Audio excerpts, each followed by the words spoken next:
Record Matthew Schwartz. I'm just going to add on to what I heard here. And in terms of doing that environmental evaluation, I was talking, basically against this project, but clearly I was not able to find, at least tonight. I mean, I've got a lot of different things on my plate. How much water is this project going to use?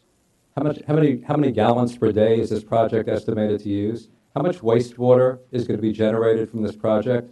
How much runoff from the parking lots are we looking at? What's the chemical constituents of that runoff? Where is it going?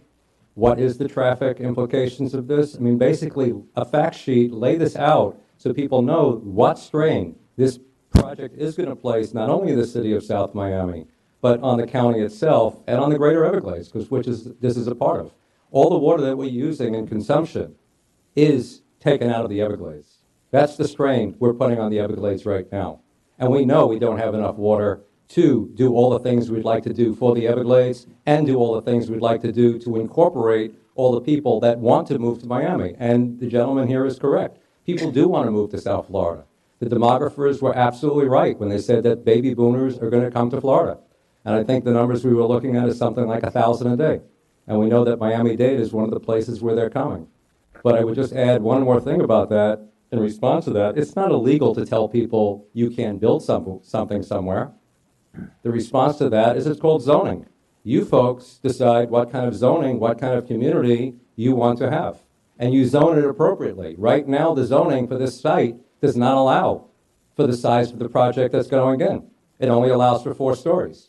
You're going up to close to 200 feet, I think. I forget the exact extension that the applicant is looking for in the future land use element. That's a zoning change, essentially.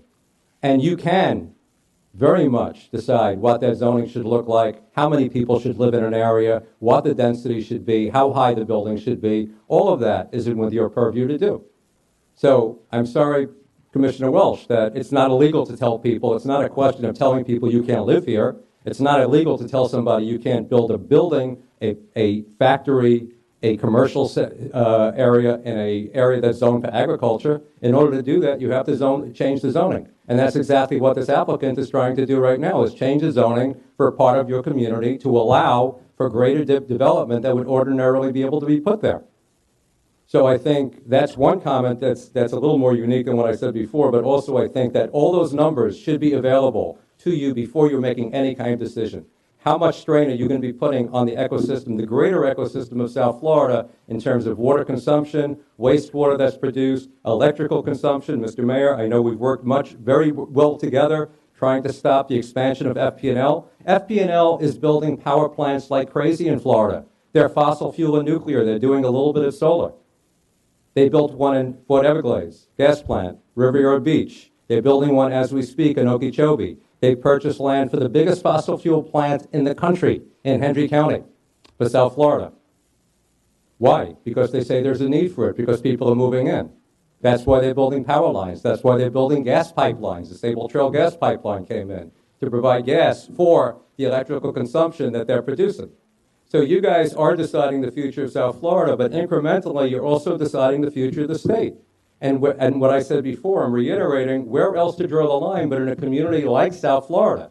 That was 1,000 people in 1930. Now it's 10,000, 11,000. It's still a little community. Do you want it to look like Brickell or not?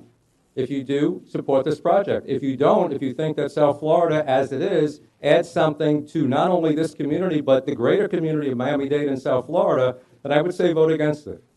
So I'll finish my comments there. Thank you. Thank you. Anybody